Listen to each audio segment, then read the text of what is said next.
Have you ever felt that strange, gut-wrenching confusion when a woman who seemed completely invested in you suddenly becomes distant and cold?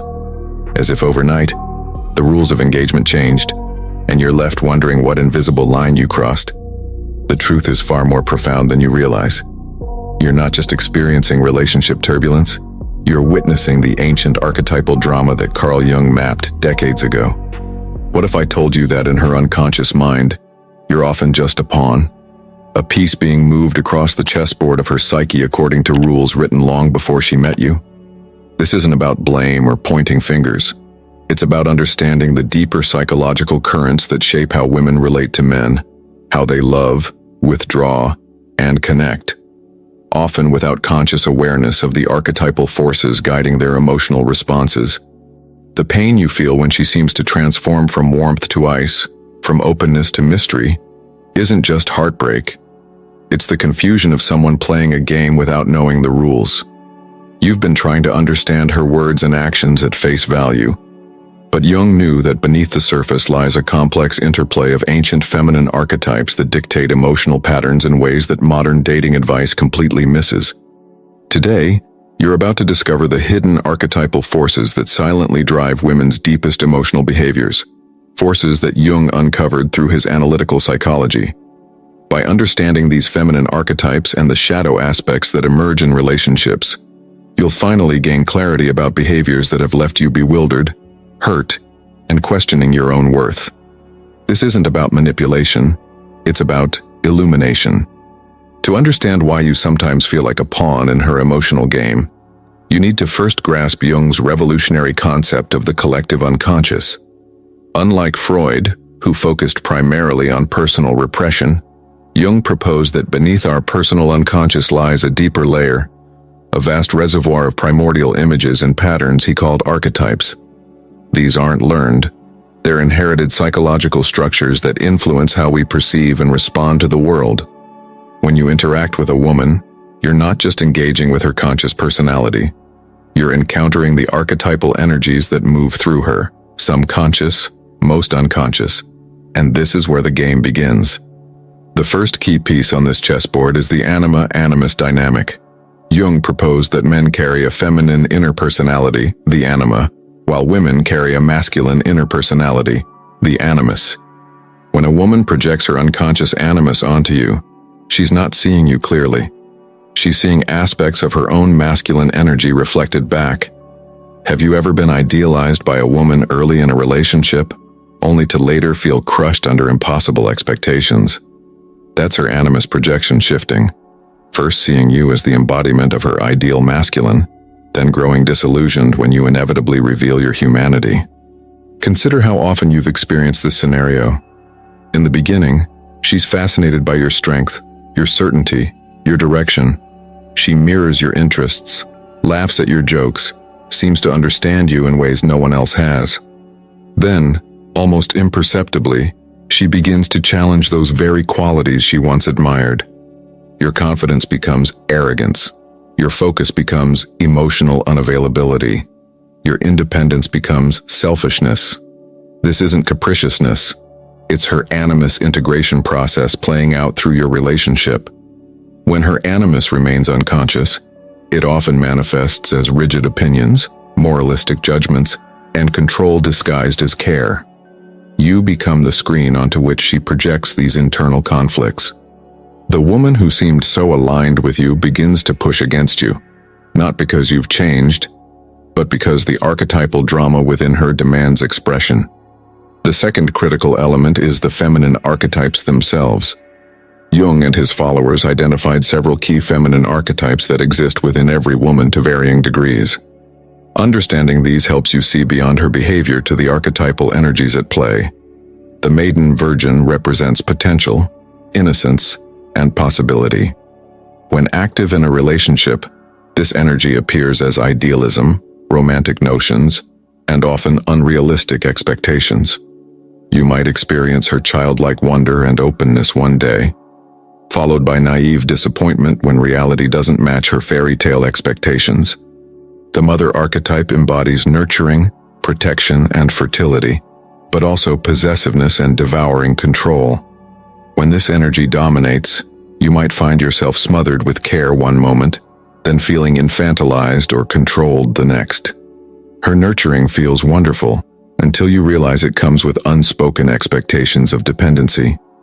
The Queen, Empress, represents sovereignty, wisdom, and power.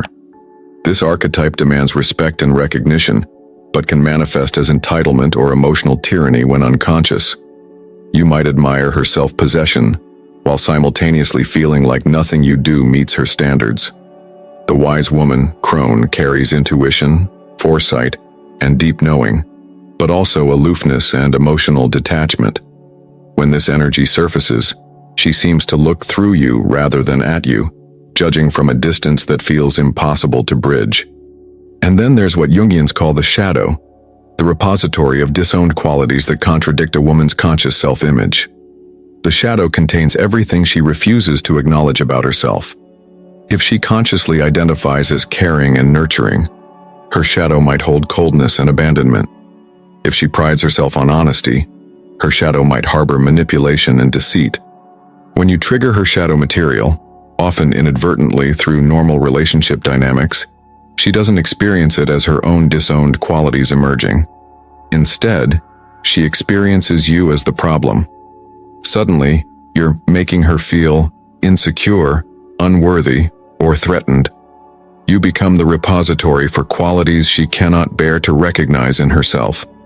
This is the moment you become a pawn in the unconscious game. She's not consciously manipulating you. She's unconsciously moving you into positions that serve her internal psychodrama. You're assigned roles based not on who you are, but on what aspect of herself she's currently wrestling with. Now we arrive at the most profound revelation of this archetypal game, what Jung would call the moment of possession by the archetype. This is when a woman's behavior seems most bewildering to the man attempting to understand her through conventional logic. Have you experienced this scenario? After weeks or months of deepening connection, vulnerability, and intimacy, she suddenly withdraws, not just physically but emotionally. The warmth in her eyes cools. Her body language shifts. She becomes critical of things she previously accepted or even admired. She creates distance through subtle means, taking longer to respond to messages, becoming vague about plans, finding fault in minor interactions. This isn't simple indecision or changing feelings. You're witnessing what Jung called archetypal possession, a moment when an unconscious archetypal energy takes control of the conscious personality. In this case, it's often the dark queen or shadow lover archetype emerging to protect her from perceived vulnerability. The dark queen whispers, "He now has too much power over you. He's seen too much of your true self. Retreat before you're destroyed." The shadow lover warns, "This closeness is dangerous. Control the narrative by withdrawing first. Make him prove his worth." This withdrawal isn't calculated strategy.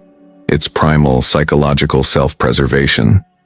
The closer you come to her authentic self, the more intensely her archetypal protectors activate. What you experience as rejection is actually her psyche's ancient defense system engaging to protect her most vulnerable aspects. Jung noted that these archetypes function like autonomous personality fragments when they remain unconscious. They take control at critical moments, particularly when emotional intimacy threatens the ego's carefully constructed defenses. The woman herself often feels confused by her own behavior, finding rational explanations for emotional responses that are actually archetypal in nature. What makes this dynamic so painful for you is that you're fighting a battle on the wrong plane of existence. You're trying to address her conscious concerns while the real struggle is happening in her archetypal unconscious. You offer reassurance, but it doesn't reach the archetypal fear.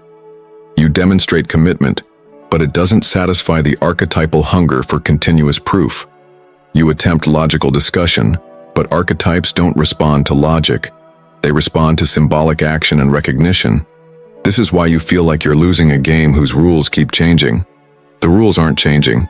They're operating at a level you haven't been trained to perceive. Jung called this archetypal transference, when relationship dynamics are actually playing out archetypal dramas from the collective unconscious.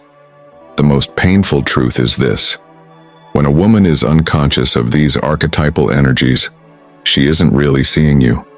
She's seeing you through the distorting lens of projection. You become the carrier of her disowned qualities, the screen for her internal conflicts, the symbolic representation of all the masculine energies she's internalized, from her father to cultural ideals of masculinity. This is how you become a pawn, moved by forces neither of you fully comprehend, sacrificed to internal gods you cannot see, valorized or vilified based on an unconscious script written long before you met. The game isn't personal, it's primordial.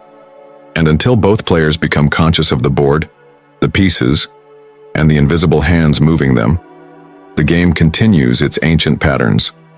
Now that you've glimpsed the archetypal dynamics behind bewildering feminine behavior, you stand at a crucial threshold. You can continue playing the game unconsciously, reacting with confusion and hurt when archetypal forces emerge, or you can step into a new level of relational awareness that Jung himself pointed toward. This knowledge isn't meant to make you cynical about women or relationships. Quite the opposite. It's meant to liberate you from taking personally what is actually archetypal. When she withdraws, criticizes, tests, or seems to transform overnight, you now understand that larger forces are at play. This awareness allows you to respond with wisdom rather than wounded reaction. The first transformation this knowledge offers is compassion for her and for yourself. She isn't consciously playing games. She's responding to ancient inner patterns that feel compellingly real. And you haven't failed as a man. You've simply been trying to navigate archetypal waters without a map. The second gift is discernment. You can now distinguish between a woman who is working toward consciousness of her own archetypal patterns and one who remains fully identified with them. A woman on the path to integration will have moments of archetypal possession, but will return to self-awareness, take responsibility for her projections, and do her own inner work. A woman who remains unconscious will continue to externalize her internal conflicts, casting you as villain or savior according to her psyche's needs. Most importantly, this knowledge reveals your true power in the dynamic. You are not actually a pawn unless you choose unconsciousness. By recognizing the archetypal patterns as they emerge, you can refuse to play the assigned role. When she withdraws to test your pursuit, you can acknowledge the pattern rather than chasing. When she criticizes to discharge her own inner tension, you can hold steady rather than defending or attacking. When she projects her shadow material, you can reflect it back with compassion rather than absorbing it as truth about yourself. Jung called this process individuation, the journey toward psychological wholeness that requires facing and integrating the archetypal energies rather than being controlled by them. By doing your own inner work with your anima, your inner feminine, you become less susceptible to external feminine projections. As you recognize and integrate your own disowned qualities, you'll stop attracting women who use you as a screen for their unresolved material. The ultimate wisdom Jung offers is this: the archetypal game transforms when both players become conscious of it. When a woman begins to recognize her own archetypal patterns and takes responsibility for her projections, authentic connection becomes possible. When you understand the deeper currents beneath her behaviors, you can respond to the real needs rather than the surface manifestations. This isn't about manipulation or control. It's about liberation from unconscious patterns that cause suffering for both men and women. It's about the possibility of relationship as a path to wholeness, rather than a reenactment of ancient wounds. How has this understanding shifted your perspective on your past or current relationships? Can you recognize moments when you've been moved as a pawn in archetypal games? Or times when you've used others as pieces in your own unconscious dramas? Share your experiences in the comments below. If this exploration of Jungian psychology and feminine archetypes has illuminated aspects of your relationships, give this video a like and subscribe to continue this journey into the depths of human psychology. And don't miss our previous videos exploring masculine archetypes and the hero's journey in modern relationships. Remember, you were never meant to remain a pawn. Jung's greatest insight was that consciousness transforms the game entirely. When you see the board, understand the pieces, and recognize the patterns, you're no longer playing chess. You're creating something entirely new. And that's where true connection begins.